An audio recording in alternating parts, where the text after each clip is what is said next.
안녕하세요. 오늘은 이런 질문으로 시작해볼까 합니다. 사랑, 과연 우리의 가슴 뛰는 운명일까요? 아니면 어쩌면 유전자에 보이지 않는 손길일까요? 네, 흥미로운 질문인데요. 저희가 받은 자료, 사랑의 게놈 나침반 발치문을 바탕으로 이 주제에 한번 깊이 파고 들어보죠. 네, 좋습니다. 사랑하면 보통 뭐랄까 굉장히 신비롭고 설명하기 어려운 감성으로 생각하잖아요. 그렇죠. 거의 마법처럼 느껴지기도 하고요. 근데 과학은 좀 다른 이야기를 하고 있죠. 유전자가 생각보다 많은 부분에 그러니까 우리가 누구에게 끌리는지, 어떤 방식으로 연애하는지, 관계를 얼마나 깊게 맺는지까지 영향을 줄 수 있다는 겁니다. 아, 단순히 감정 그 이상이라는 거네요. 네, 훨씬 복잡한 상호작용이 있는 거죠. 그래서 오늘 저희는 특히 세 가지 유전자에 좀 주목해 보려고 합니다. 주요 조직 적합성 복합체, 그러니까 MHC, 네, MHC. 그리고 옥시토신 수용체 OXTR. 네, 마지막으로 도파민 수용체 DLD4 유전자. 이 세 가지가 사랑이라는 감정과 우리의 선택에 어떻게 작용하는지, 그리고 그 유전적 영향력 앞에서 뭐랄까 우리의 자유의지는 또 어떤 의미가 있는지, 이런 이야기를 좀 나눠볼까 합니다. 네, 아주 흥미로운 주제가 될 것 같습니다. 그럼 어디부터 시작해 볼까요? MHC부터 가볼까요? 네, MHC 유전자. 이게 원래는 면역체계 유전자라고요. 맞습니다.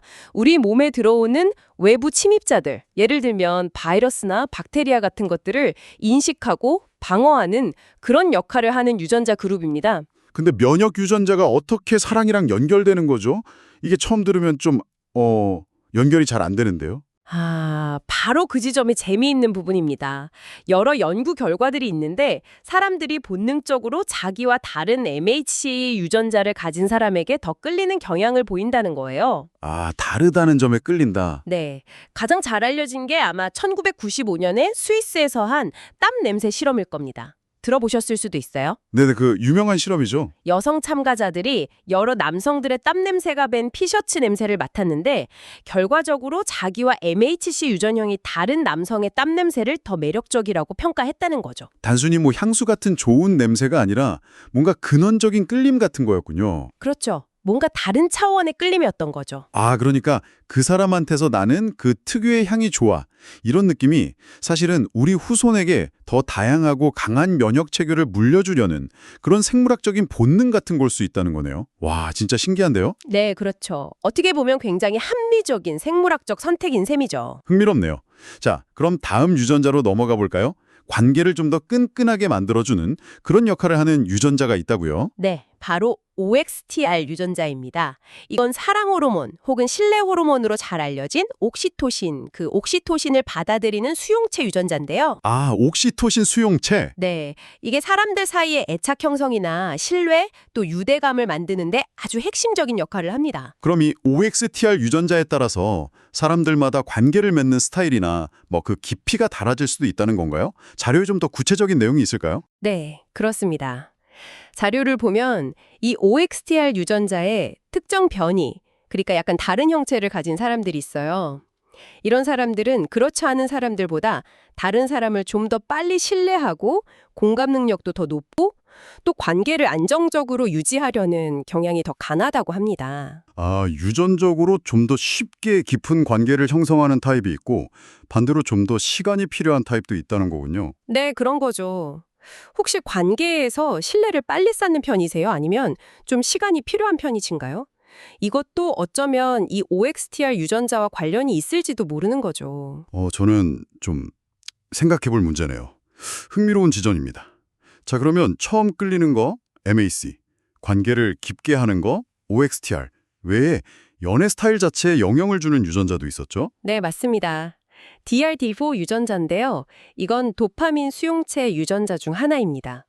도파민 하면 보통 쾌감, 보상, 뭐 이런 거랑 관련 있잖아요. 네, 그렇죠. 이 DRD4는 특히 새로움 추구 성향과 관련이 깊다고 알려져 있습니다. 새로움 추구라면 혹시 한 사람에게 좀 오래 머물기보다는 계속 새로운 사람을 만난다거나 아니면 관계에서 좀 쉽게 지루함을 느끼는 그런 경향이랑 관련이 있을까요? 네, 정확히 보셨습니다. 자료에 따르면 DRD4 유전자의 특정 변이를 가진 사람들은 새로운 만남이나 좀 자극적인 경험을 더 선호하는 경향이 있대요. 그래서 때로는 한 관계에 오랫동안 만족하거나 머무는 건 좀 어려워하고 쉽게 실증을 느낄 수도 있다는 거죠. 아하, 그러니까 안정적인 관계를 선호하는 성향이랑 끊임없이 새로운 자극을 찾는 성향, 이게 단순히 성격 차이를 넘어서 이런 유전적인 요인도 작용할 수 있다는 거네요. 네, 그런 점을 시사하는 거죠. 이게 단순히 바람기, 이런 차원의 문제가 아니라 뇌의 보상 시스템과 관련된 유전적 경향성일 수 있다는 겁니다.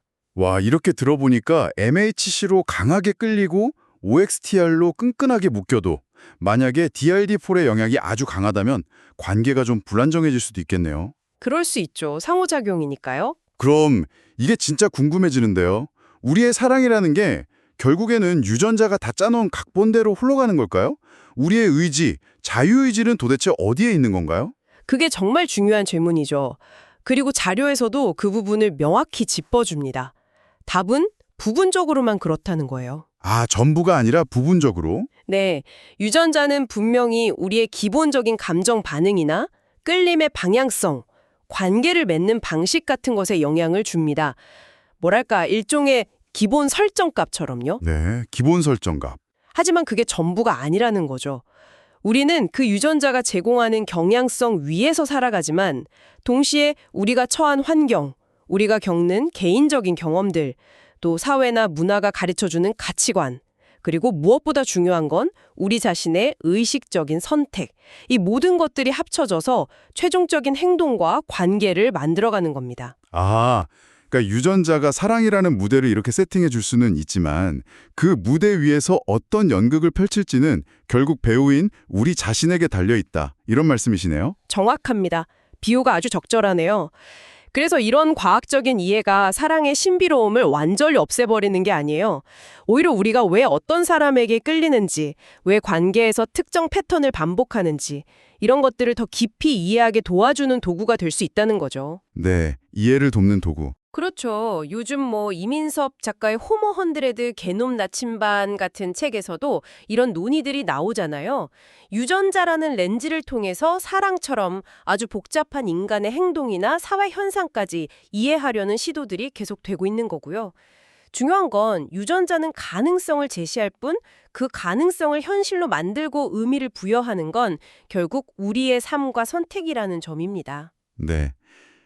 오늘 저희가 NHC, OXTR, DRD4라는 세 가지 유전자가 어떻게 우리의 끌림, 유대감 형성, 그리고 연애 스타일에까지 영향을 미칠 수 있는지 한번 살펴봤습니다. 네, 여기서 핵심은 유전자가 사랑의 출발선에 설 때 어느 정도 방향을 제시할 수는 있겠지만 그 관계를 어떻게 만들어가고 어떤 의미를 부여하고 또 어떻게 지켜나갈지는 결국 우리의 선택과 노력에 달려있다는 점을 기억하는 것 같아요. 그렇군요. 마지막으로 자료에 나온 이 문장이 계속 마음에 남는데요.